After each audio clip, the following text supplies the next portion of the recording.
Welcome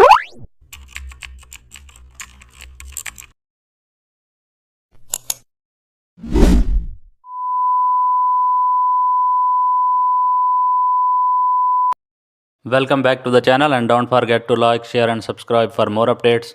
Today we are diving into an exciting tutorial how to create a minimal gradient posters. Create a new canvas with a solid neutral color.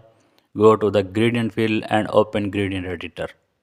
Pick two pastel shadows, one warm and one cool, and also apply radial gradient from the center outward, and add a faint textures overlay to make it modern.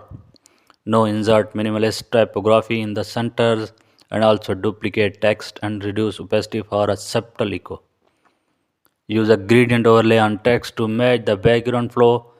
This keeps the composition cohesive. Your poster now looks clean, aesthetic and professional.